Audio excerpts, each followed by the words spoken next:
Perkenalkan, nama saya Agatha Simbolon, saya dari kelas A reguler 2021. Di sini saya akan menjelaskan bagaimana kehidupan bangsa Arab sebelum kedatangan Islam.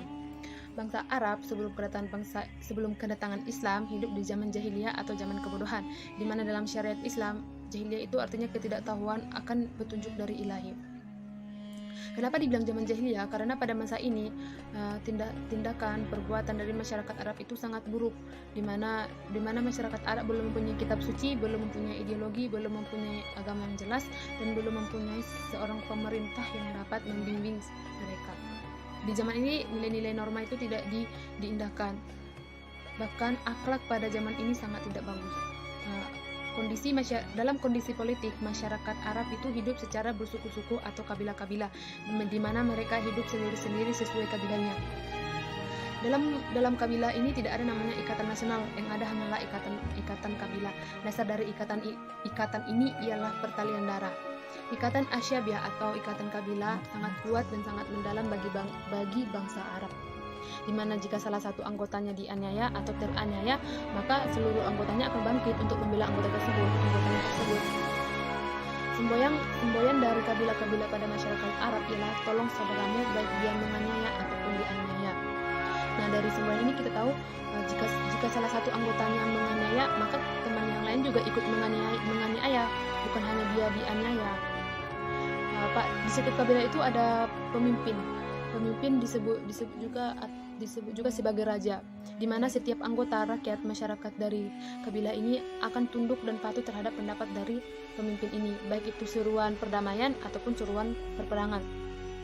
Pada masa ini, pemerintahan yang dijalankan ialah masa pemerintahan diktator, di mana kita tahu pemerintahan diktator itu ialah pemerintahan di mana seorang pemimpin mengandalkan rakyatnya dengan menindas rakyatnya demi kepentingan dia sendiri.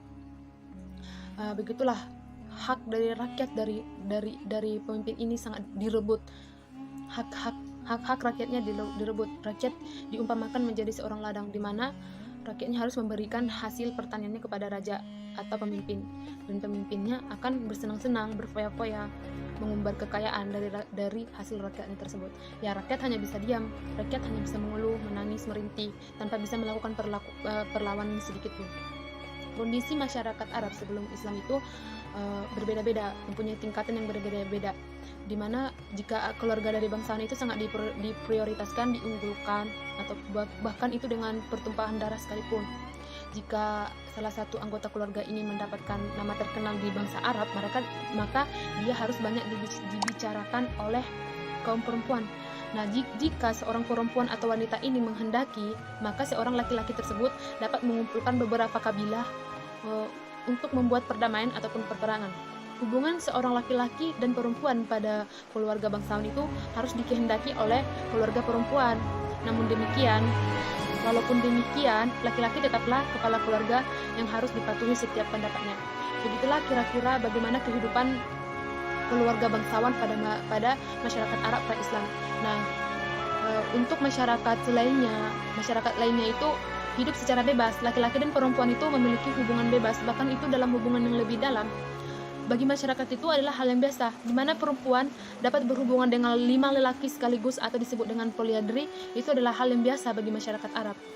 Nah, ada beberapa kebiasaan-kebiasaan yang aneh dan yang tidak wajar yang kita dengar pada saat ini di kehidupan masyarakat pada zaman dulu, ialah satu, di mana laki-laki dapat datang secara bebas ke rumah laki-laki yang menjadi wali wanita, ke rumah ayah dari wanita tersebut.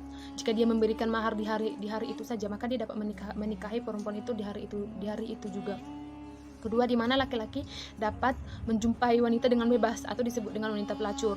Ketiga, di mana seorang suami memberikan istrinya kepada lelaki lain sampai istrinya mendapat kejelasan bahwa dia hamil, maka suaminya akan mengambil istrinya kembali jika dikehendaki oleh laki-laki tersebut. Dan terakhir, di mana laki-laki dan perempuan berseteru di dalam satu perang, di mana wanita yang menjadi taruhannya. Jika pihak yang menang dapat mengambil wanita dengan bebas dari pihak yang kalah.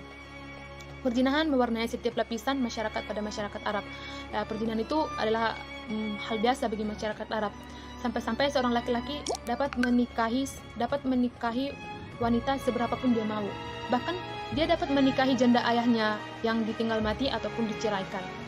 Namun demikian masih banyak laki-laki dan perempuan yang berjiwa agung dalam masyarakat Arab. Berarti bukan semua masyarakat Arab melakukan hal tersebut, masih ada yang tidak melakukan hal tersebut.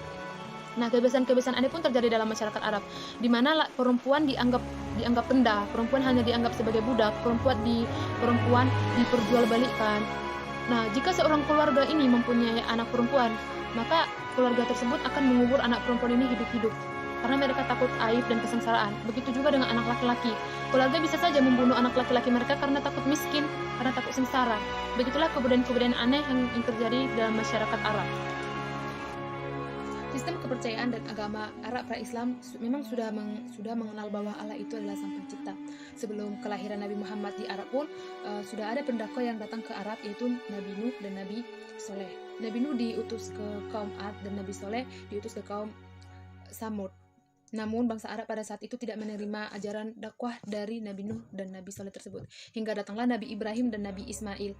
Masyarakat Arab dapat menerima baik ajaran dakwah dari Nabi Ibrahim dan Nabi Ismail tersebut. Namun beberapa puluh tahun kemudian, ajaran itu mulai memudar. Ajaran itu mulai diputarbalikkan, ditambah, dikurang-kurangi oleh para pengikutnya. Bangsa Arab memang sudah percaya bahwa Allah itu adalah Sang Pencipta. Namun cara mereka beribadah itu sangat berbeda dengan Islam sekarang. Mereka beribadah kepada Allah itu dengan menggunakan perantara, yaitu menyembah berhala. Yang padahal kita tahu pada saat ini Islam jika beribadah kepada Allah ya berdoa, sholat seperti itu. Namun di zaman jahiliyah ini bangsa Arab beribadah kepada Allah itu dengan cara menyembah berhala, dan mereka menganggap bahwa itu adalah ajaran dari Nabi Ibrahim.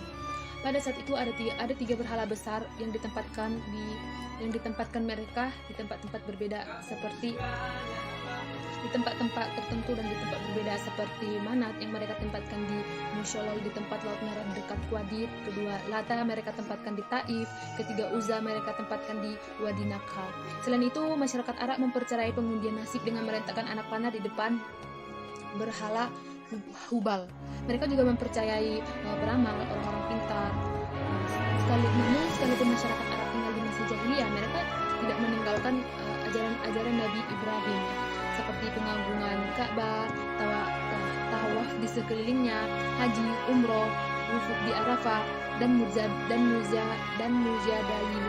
Mereka tidak meninggalkan itu. Masyarakat Arab pra-Islam memeluk berbagai macam agama, seperti Yahudi, Nasrani atau Kristen, dan Hafaniyah. Masyarakat Yahudi berubah menjadi orang-orang yang angkuh dan sombong. Pemimpin mereka menjadi sesembahan selain Allah. Para pemimpin inilah yang membuat hukum di tengah manusia. Menurut mereka mengatur rakyatnya sesuai dengan kehendak hati mereka. Ambisi mereka hanya tertuju kepada kekayaan dan kedudukan. Sedangkan masyarakat Nasrani berubah menjadi agama paganisme yang sulit dipahami dan menimbulkan percampuran antara Allah dan manusia. Kalaupun ada masyarakat Arab yang memeluk agama ini, maka tidak akan ada pengaruh yang berarti, karena ajaran-ajarannya yang jauh dari model kehidupan mereka yang dijalani, dan tidak pernah mungkin masyarakat Arab meninggalkan hal itu tersebut. Sekian dari penjelasan saya. Terima kasih.